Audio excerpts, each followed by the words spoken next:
But if you pick up the Bible, in the complete Bible, the word Trinity is not mentioned anywhere. If you read this big encyclopedia, it is more than twice the size of the Quran. Actually, no, this is small writing.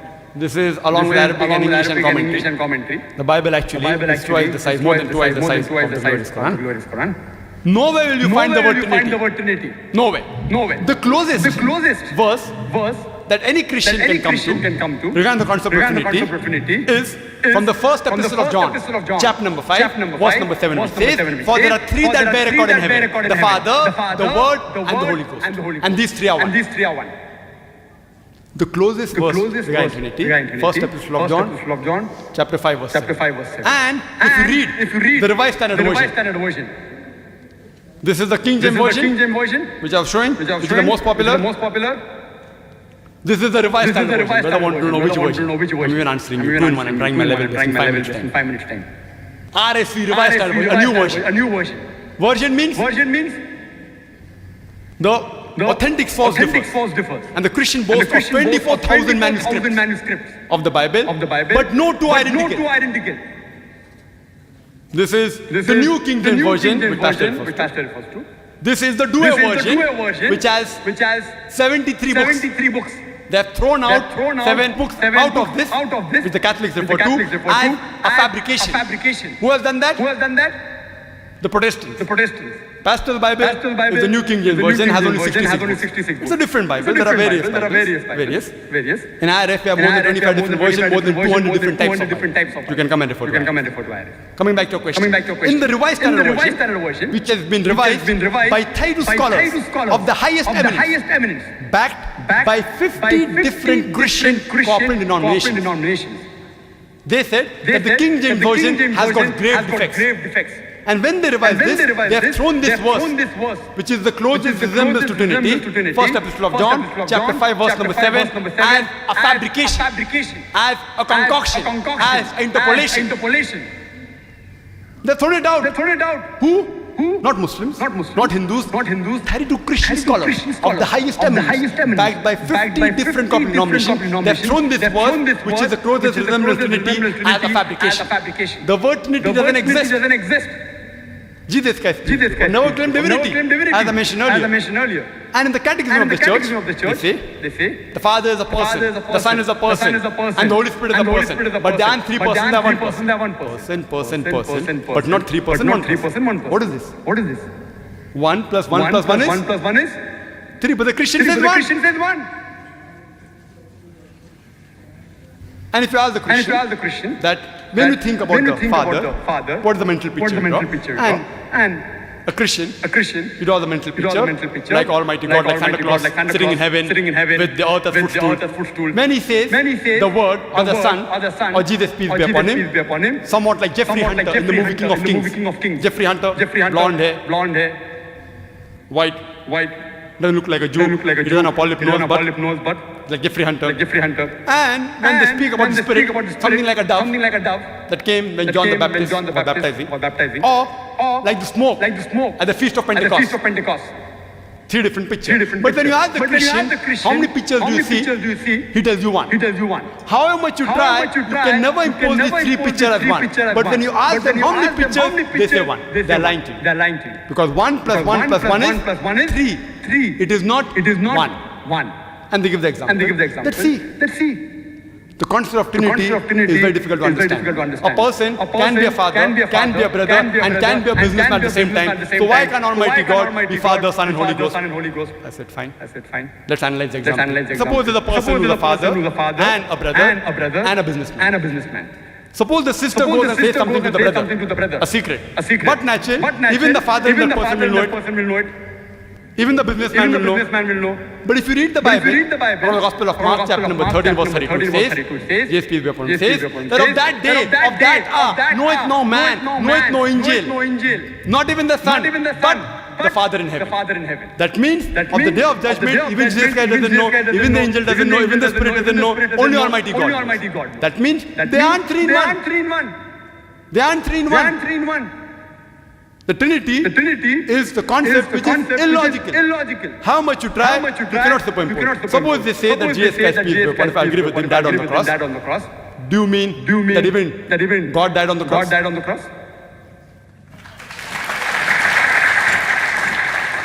We would request, as we are allowing the questioners to ask any odd question he wants to ask, we would request them to bear with whatever answer is given by the speakers on my right, left, Pastor Rockney and Dr. Zakir. Whether you like it or not, they have a right to answer in the manner they would like to. Even if they refuse to answer, if they refuse to present any answer, they have a full right for it.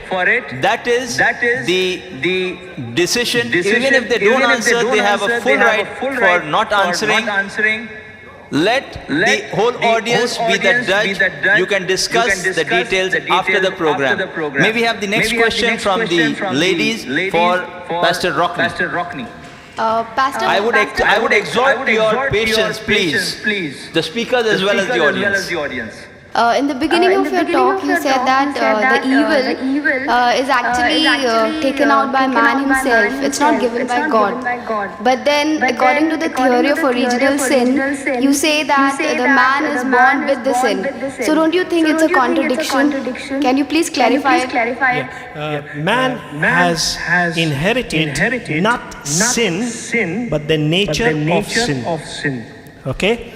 That means man has inherited the tendency of sinning. But suppose a baby dies, what happens? He's innocent. He'll go straight to heaven. That's what I believe. Okay? But the baby is not going to pay for the price for his daddy and all that, because as Brother Zakir referred from the Bible is correct. He's not responsible for his father's fault as far as sin and punishment in hell is concerned. Okay? So nature of sin I inherited from my father Adam. I sin because I'm a sinner. Understand? Sinner means nature wanting to do wrong things because that's what I inherited.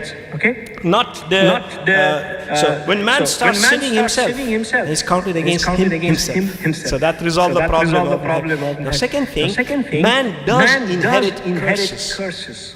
There is sin and there is curses. Bible indirectly in various places. Good time to talk about it. I don't pay for the sin of my father. But I do inherit curses when you experience it in your life. My father did a lot of mess. But he died now, thank God, he died a believer. But I suffered today because a lot of wrong things he did. I inherited not my accountability to God as a sinner. Not my accountability to God as a sinner. Okay? But he did a lot of things which is sinful, and it happens that today I am facing a lot of difficulties in life. It's a curse. So distinguish between sin and a curse. Curse is a harm as a result of sin. Is the damage which sin does. Okay? So there is two things Christ can do to my life. Number one, He obtained forgiveness of sin for me. So I will not be accountable to God. I am forgiven my sin. Number two, He breaks the curse over my life. That's what the Bible says. Not only He is having authority on earth to forgive sins, but He also took my curse upon Himself. He became a curse on my behalf. Whatever curse was supposed to be mine, you believe in Him, the curses start breaking from your life. Curses start breaking from your life. So you distinguish there is sin and there is curse. Two different things. I hope I have answered properly. Well, at least I hope you understand. Yes, brother. Question for Dr. Zakir. Dr. Zakir Naik, my name is Richard. I'm a Bible student, Bible lover, and also fitter by trade. I'm a technician. You refer to the Bible, speaking about Jesus saying that they will be like angels, spirit body, like spiritualized. Also, you said in the Bible there is nowhere mention about the resurrection. All right. I will quote just one, and many other. This is Matthew chapter 16 verse 21. It says, from that time forth began Jesus to shew unto his disciples how he must go to Jerusalem and suffer many things of the elders and the chief priests and the scribes, and be killed and be raised again the third day. And this he did 3 times, and all the Gospels mention it. Not only so, the Bible speak about how he hang on the cross for 6 hours, gave up his ghost.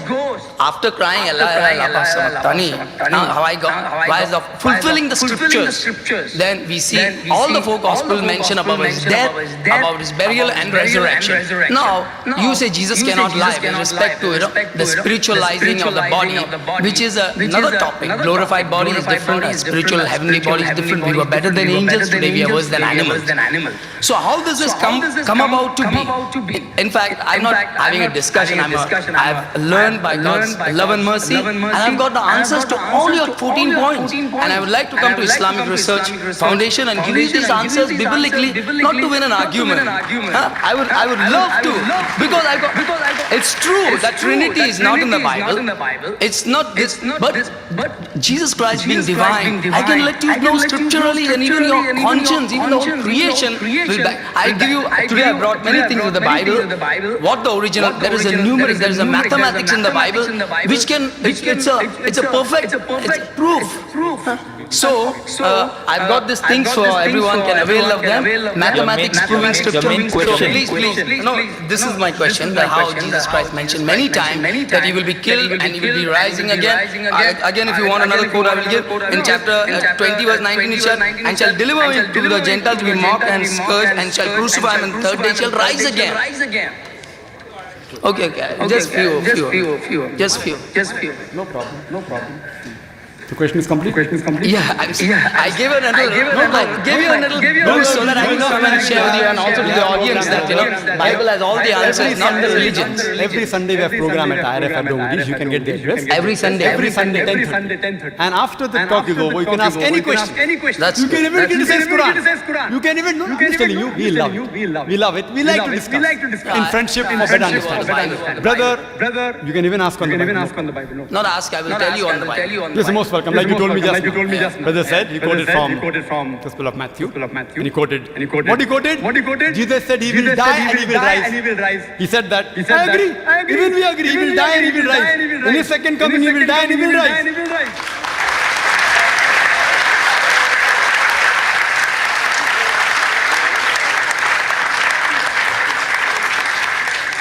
And that resurrection in the second coming, which is mentioned in the Quran, the Bible, will be the true resurrection.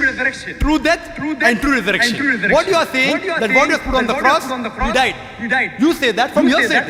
But when you check, I do know some people say, oh, we saw him dead. The soldier says, if you read, again, Gospel of John, chapter 9. I give you quotation. Gospel of John, chapter 19, verse 33. We saw him to be dead. Like how pastor saw the girl to be dead. He's not expert, he said, like a layman. So even the soldier, like a layman, saw him to be dead. Today, testify is dead. Doctor requires stethoscope, he requires the pulse. We have machines like ECG, EEG, heartbeat, brain, and yet doctors make mistake. Here I've got with me so many articles. That a person died for 3 hours and then he got back to life. 3 days, several. In South Africa, in Philippines, all these cases. Doctor testifying with instrument. Here, a soldier layman testifies. That doesn't mean he's dead. Please let me complete the answer. Then you can go back to the question or come on Sunday. So it was from hearsay. Whether he died or not, actually, I proved 14 points. He said you can answer all. You haven't answered a single. He was alive. That means he was not resurrected. He will be resurrected, I believe. Every Muslim believes. In the second coming, when he comes, he will be resurrected. And the Quran says, in Surah Ma'idah chapter 5, verse 116 and 117, he says that, oh God, you be the witness. I never told them to worship me as Almighty God. But I said, Abdullah, worship Allah, Rabbi wa Rabbukum, who's my Lord and your Lord. Jesus Christ, upon him, he preached nothing but what Almighty God wanted. And he preached that we should worship only one God, not worship him. And I said that earlier, there is not a single unequivocal statement. You said there are statements in the Bible saying Jesus was divine. There is not a single unequivocal statement. In the complete Bible, where Jesus Christ, peace be upon him, himself says there is God, or where he says worship. Yes, he will come again. He will come again. He will come again. He will come again. For what? For what? The Quran says, in Surah Nisa chapter 4, 158, that Allah subhanahu wa ta'ala raised him up unto himself.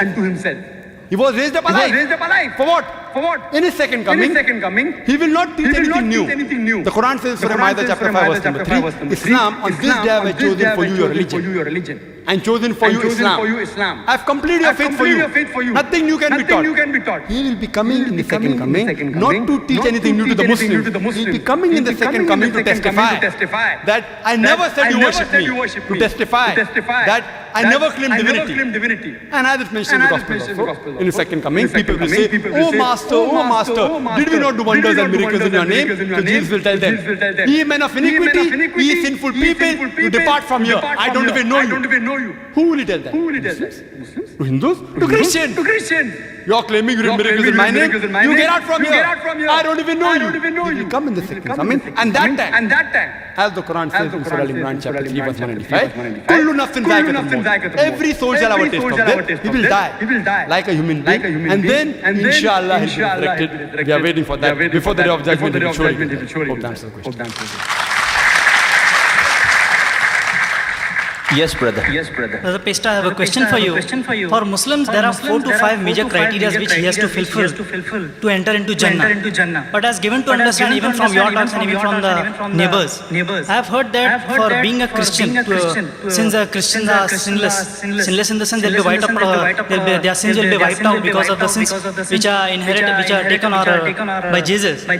So that means that if a person tonight, if he accepts that Christ has died on the cross for the sins of the mankind, does it mean that his sins, past and future, are wiped out and he will enter into the gates of heaven? It is written in the Bible, if you believe in Christ, of course, you believe in Christ means what he did and what he taught, and you confess him, you say it, confess me, use your tongue, say it, and you receive him genuinely in your heart, then your sins are forgiven. And your my interpretation, it means this: your destination is changed. You're not in heaven at that moment. Small question to the same. Now that means if I read the Bible, I believe in each and every word of the Bible. I believe in the death of the Christ, the crucifixion, the so-called crucifixion. Then tomorrow I become a rapist or I become a terrorist and I go and killing everyone. Still I'll be entering Jannah. You see.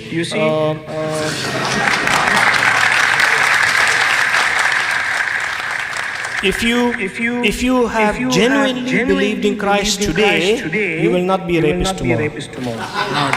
Why not? It is always possible. Your life will be so changed. That means your life will not see Jesus. The thing is, there is only one single statement which shows that you have to believe in Christ, that he died for the cross, that he died on the cross and died for the sins of the mankind. That is the only criteria which I know. Even in your talk, you have said the same thing. If you believe in Jesus, your faith is interpreted acts of faith according to the book of James, Yaqub. If your faith is not counterfeit, not pretending, your faith will produce things in your life. But if your faith is a counterfeit, just to show, then your faith will not produce acts of faith. So suppose I'm a criminal today. I believe in Jesus, I repent, I ask forgiveness of sins. All these things comes in believing in Jesus. Repentance means I have changed, I turn my way, I'm no more wanting to walk the way of sin. Then God will help me and I will succeed, not following that old way of living. My life is changed. Now I may commit mistakes.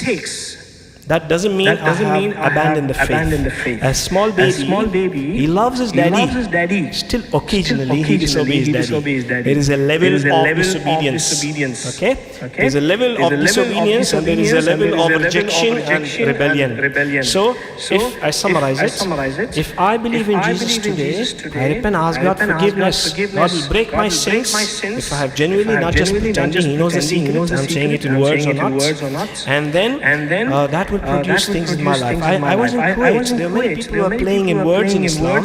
And one person, he confessed that he is Muslim. And he said, La ilaha illallah. So, because he wanted to take the custody of the children from his wife. So somebody taught him the trick. If you say that, then the Sharia will say the children belongs to you because your wife is Christian, so therefore they'll be in your favor. He did so. Then they told the mullah, who was a judge, he's just saying La ilaha illallah. He doesn't mean it. He said, no, only God knows the intentions. He said it. We heard it. It's a proof he's a Muslim. Only God knows the intention. That was, he was just playing games and words. You know, really, he wanted to take custody of the children. Now, in the Christian faith, God knows whether you are genuine or not. If you really believe in Jesus, God will break sin over your life. He's done it. Their drug addicts are broken.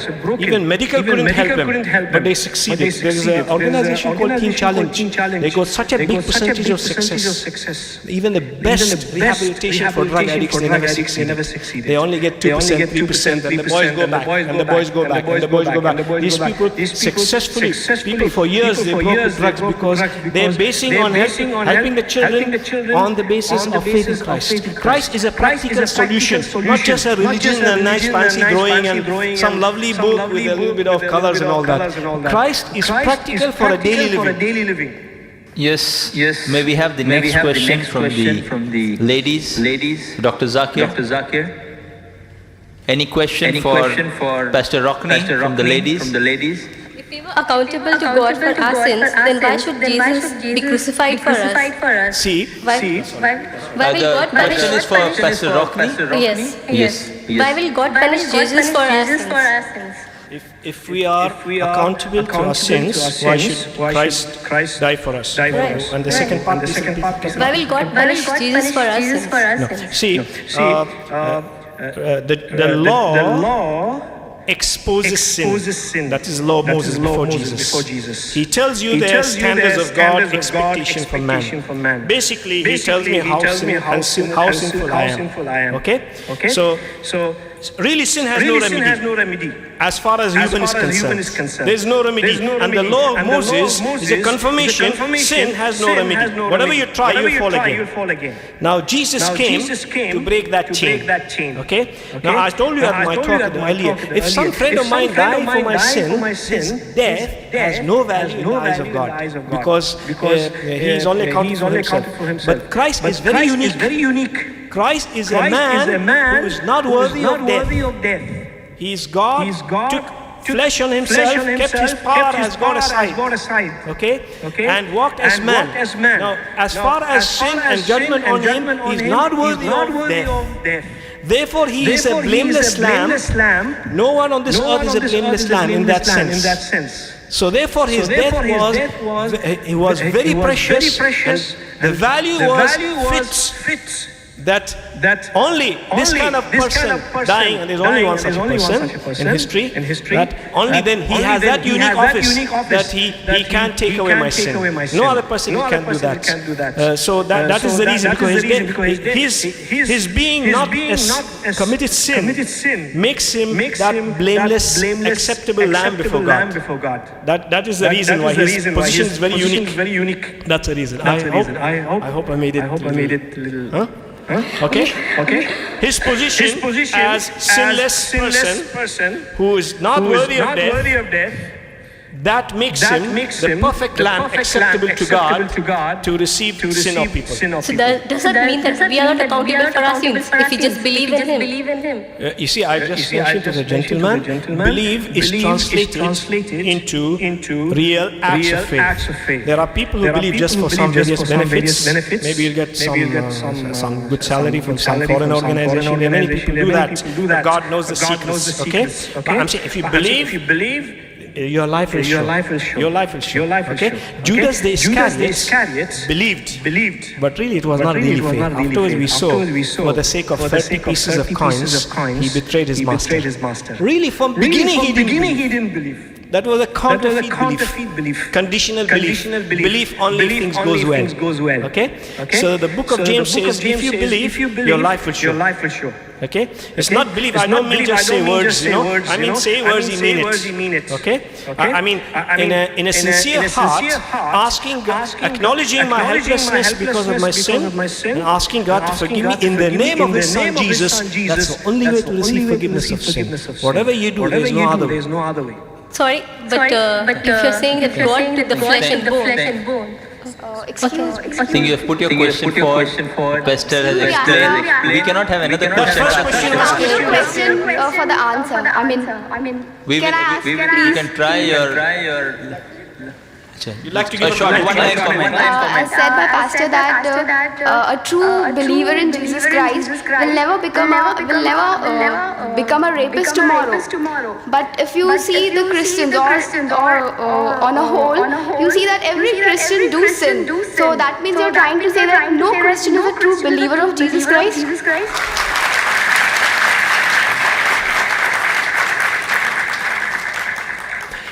You are talking about non-believer Christians. There are many people who have the labels of being Christians.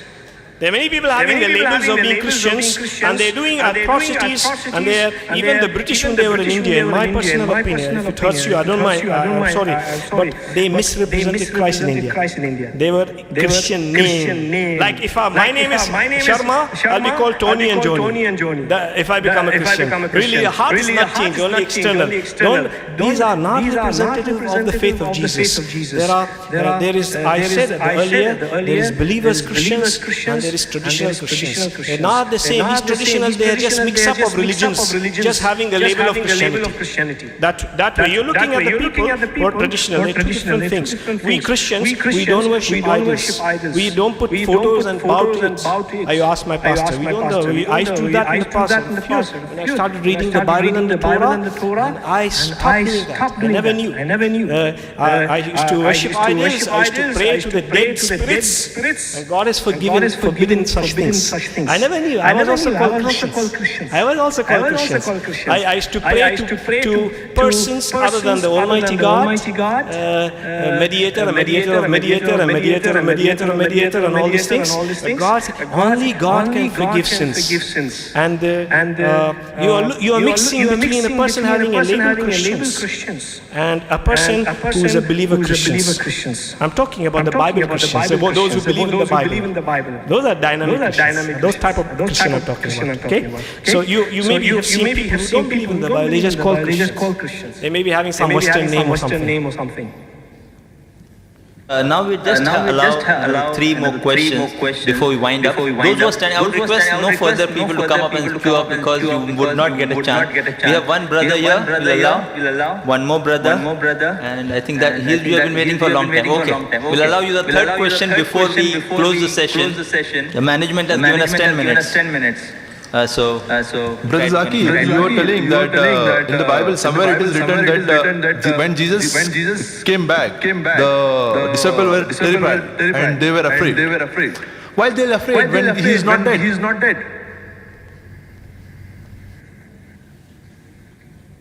Well, that's the question that when Jesus Christ goes to the upper room, the disciples had gathered there. Why were they afraid when he was not dead? That is the question which I asked during the talk. Why were they afraid? And the answer is given because they thought he was the Spirit. They thought he was the Spirit. That's what I'm telling you. So they did not know that. But he is dead. Okay, come tomorrow. If you die and you come over here, everybody will get scared and run away from here. I agree with you. I agree with you. Suppose if I read in the newspaper that this person fell from the 10th floor and you think he's dead. But tomorrow if he comes, I'm going to get scared. But then he tells me, when I fell down, there was a lorry of hay going. I didn't die. So it's from hearsay I had heard he had fallen and he died. But when he comes, I being a doctor, examine him, I check his hand, he's alive. So initially I'll be afraid. But when I check up with him, I'm not afraid. Similarly here, initially. But the disciples, let me complete the answer. No problem. I'll give you time, you can come again. Let me complete that. They thought The Bible says, Gospel of Luke, chapter 24, verse 37, they were affrighted and terrified and supposed him to be a spirit. Suppose. Who says that? Not Dr. Zakir. Who says that? Luke.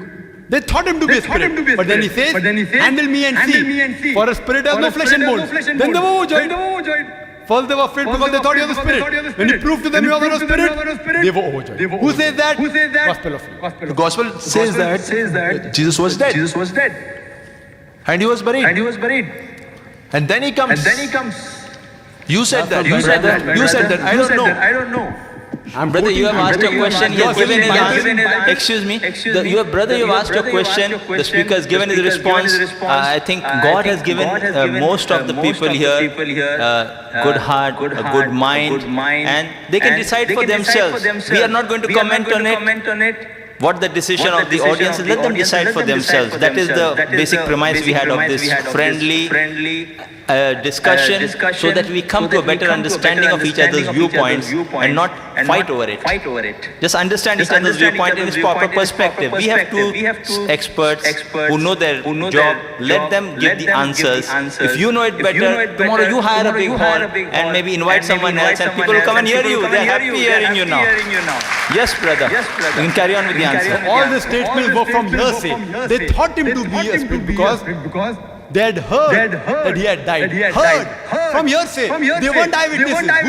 Who says that? Gospel of Mark, chapter 14, verse 15. All of them fled at the most critical juncture of the life of Jesus upon him. They all forsook and left him.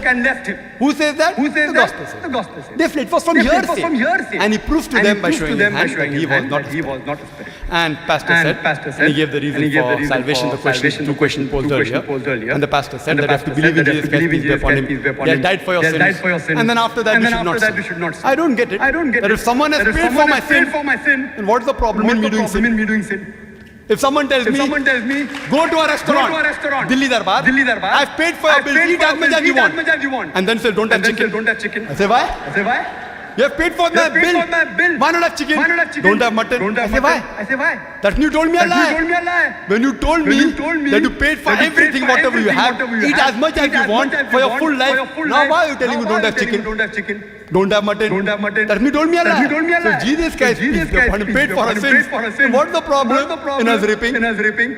What's the problem in us robbing? So this logic, if you understand, it doesn't go to the logical mind of hope. Yes, brother. That's the second last question for Pastor Rukni. My question to Mr. Rukni. As you know that every country have his criminal law. And anyone who is doing wrong thing is going to be punished according to the criminal law of the country. And because even though if you take up newspaper, you will see thousands of murders and rapes and a lot of things are going on in the world. Suppose, as you said earlier in your speech, in the beginning, that Jesus was already crucified. He was not crucified for his sins, but he was crucified for the sins of human being, for the sins of Christian. If we believe that Jesus was crucified for all Christians, then what is going to be the situation of the world? Yeah, shall I answer? Complete? Yeah. It is written that Jesus died for the sins of the whole world. That anyone who believes in him will have the gift of salvation. Potentially, it's for you, for everybody. Then who is going to handle the situation after that? If everybody starts believing that, and I can kill you right now here, and I can tell tomorrow into the court that Mr. Jesus is crucified for my sins, and you cannot testify me.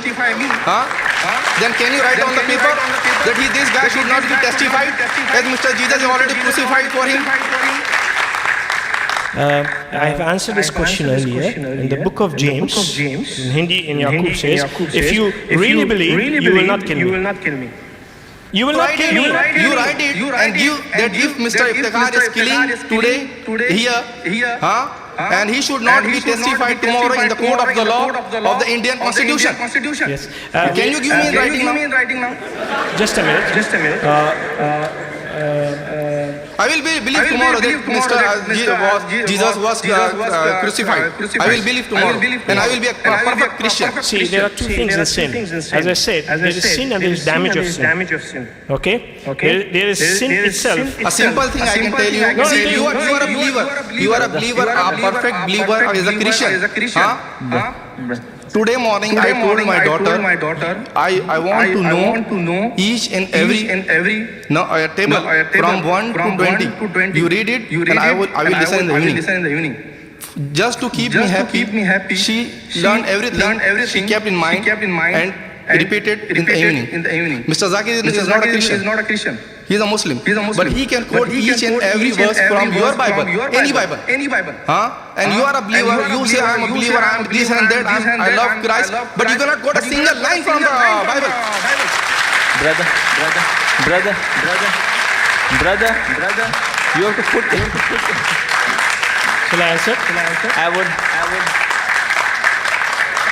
I would request you to maintain patience. You have to put forward your question rather than passing comments on what the speaker knows or doesn't know. That is his right, what he knows or doesn't know. Now, You have to just put forward your question and await an answer. I mentioned there is sin, and there is result of sin.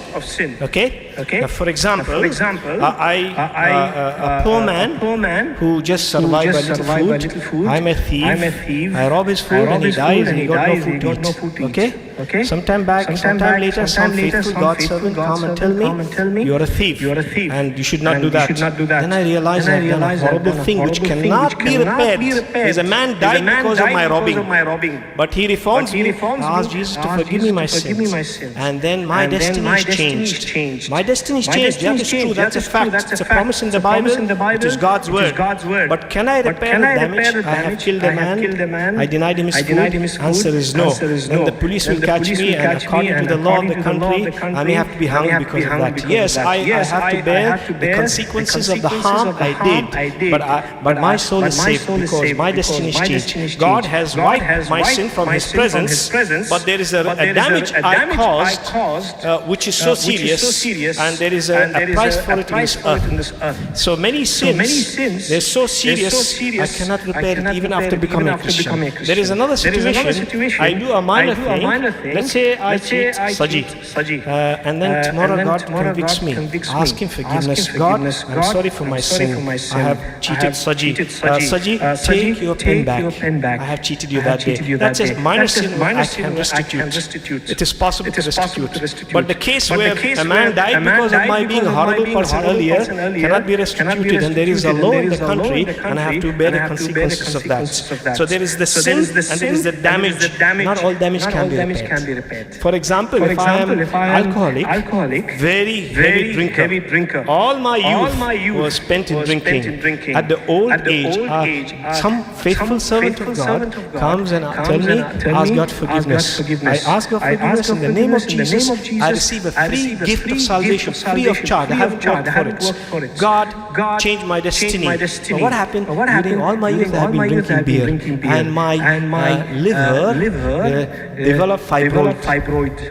And then slowly I waste and die because of that. The damage of sin all my life has damaged my life. But thank God, my soul is saved. See? This is the damage of sin I have done all these years. But my soul is saved because I asked forgiveness. It's a free gift. God take the justice that I deserve out of me and put it on Jesus. That is the strange exchange that Jesus takes it from you and put it on Himself. Nobody is willing to can do that. I hope. I'm not satisfied. Yes, brother. This would be the last question for the evening. We would request the audience to be seated after the answer for another 1 or 2 minutes. Bear with us for a few minutes. Yes, brother. My name is Sunny Matthew. I'm a manpower consultant. Name of my company is Sigma Manpower and Marketing Private Limited. Well, the question to Dr. Zakir Naik is, or the debate subject what we have today is, was Christ really crucified? Asking a counter question is not the answer for the question. It's a simple logical theory. The subject of today is not whether Jesus has resurrected or not. That subject, when you are dealing it on the problem, the evidence for resurrection, which we can find out only from the Bible. And it is a belief of the Christians. And as you mentioned, you are not believing in you are not believing Bible is a word of God, and then you are taking the quotation from Bible and proving that resurrection is not taken place, and then saying that is why the crucifixion is not taking place is a good logic. But when you approaching the subject, I personally believe it is not right. Another point. The same question, it's a continuation, but one more point on that. Now, it is a historical fact. The crucifixion or death of Christ is a historical fact where the historians has written it on that. A Jewish historian called Josephus has written about the crucifixion of Christ, and it was not a secret.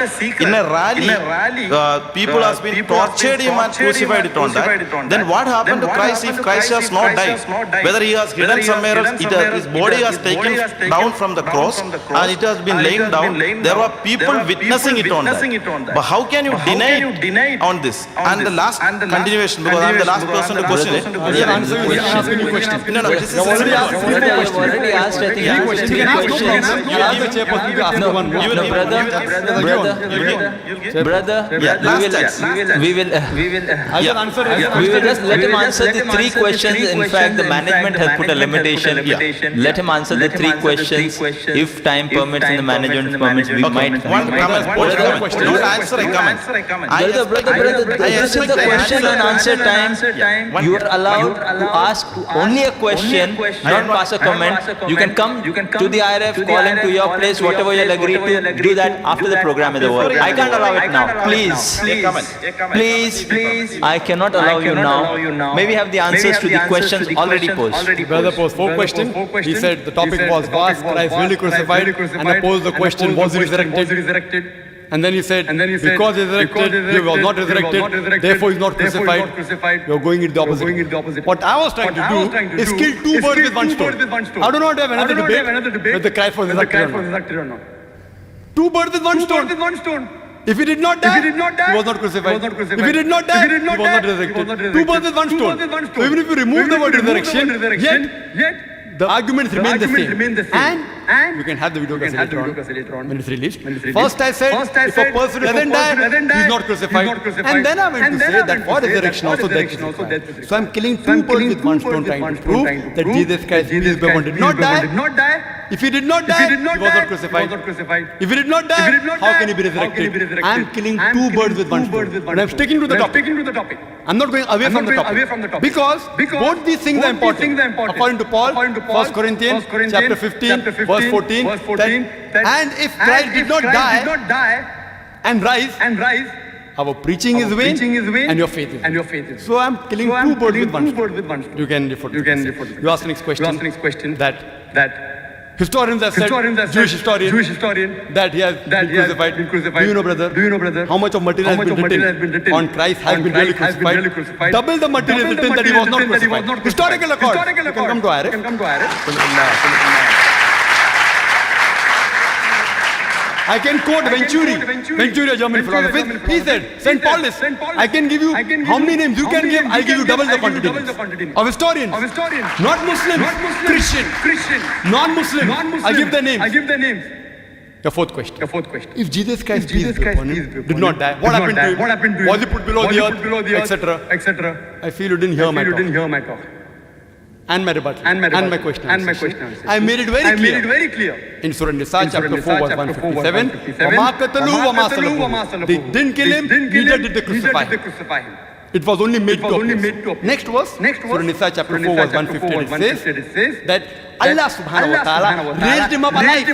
I've said that. That he was raised up alive unto himself. Allah subhanahu wa ta'ala raised Jesus Christ, peace be upon him, unto himself. It is even mentioned in Surah Imran, chapter number 3, verse number 55, that he was raised up alive. And he'll be coming again in the second coming. So all your 4 questions have been answered. And the pastor said what I got from his answer which he gave earlier. Every time I meet a Christian, I get a new answer. He said that certain damages cannot be repaired. He said that. It's there on video. That means for certain sins, Jesus Christ cannot pay. What I get to understand, every time I meet a new Christian, I get a new ideology of Christianity. That for small sins, Christ has paid. Peace be upon him. For big sins, he has not paid. That's what I understand. Yes, brother, you had some comment. Brother, you can just ask a question instead of a comment, because in his 5 minutes there are yet 2-3 minutes left. I will allow him to answer only in the 3 minutes, not the 5 minutes. Yes, brother. Quickly your question, quickly the answer, within 3 minutes. Now the entire argument which you have given based on the biblical quotings, and when actually the subject was the Christ as really crucified, what you have there to talk from the Quran. Quran, when you are saying, if you are saying a statement and if you are repeating a statement, that's not an argument. I say there is a God and I say 20 times there is a God, that's not an argument. Argument requires subsequent support. So what support you can give from Quran for Christ as not crucified other than that of the statement? I expect a reply, not to get the clap from the audience, but for a non-Muslim can understand, and getting of a clap is simple, but making others understanding is difficult. So not to get a clap, but to make me understand all that. The brother asked a very good question, that if you make a statement, it doesn't become a fact. It should be from authentic source. And I do agree. If I quote from the Quran, Jesus Christ, peace be upon him, was not crucified, you need not agree. Why? Because according to you, the Quran is not authentic. I've got no problem. But for the Muslims, it's authentic. They say it's the word of God. For them, it is sufficient proof. If I say anything from the Bible, what happened to Christ? It may not be proof for the Muslims, but for the Christians, it will be. Do you agree the Bible to be the word of God or not? You agree? Good, he agrees. So proof from the Bible, Jesus Christ was not crucified. So why do you require historical proof? Do you think historical proof is superior to God's word? Don't clap, please. He doesn't want you to clap. He wants to understand. The proof should be, it's a matter of faith. That's why it was required. That's right, I'm saying, as long as you're convinced. I'm not here to convince the non-Christian. To convince the non-Christian, I can give historical proof. We can have a new debate. If a non-Christian comes and tells me that who quoted? Wrong. The quotation which you have quoted is right, but it has picked up from a wrong place which has mentioned on a wrong incident. Brother has that allegation, I have quoted rightly, but out of context. You give the context. No problem. It's a friendly discussion for understanding. Come to IRF. You give the context and we'll discuss it. You're most welcome. I'll come and meet you then.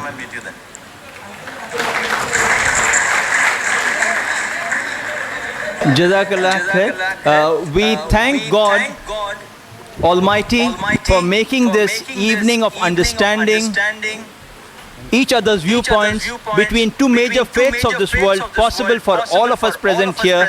We would like to thank the India Gospel Mission and the Islamic Research Foundation for getting together to organize this program. I would like to personally thank Pastor Rokni, Pastor Saji, Dr. Zakir, and all of us present here today. Jazakumullah khairan. May God reward all of you.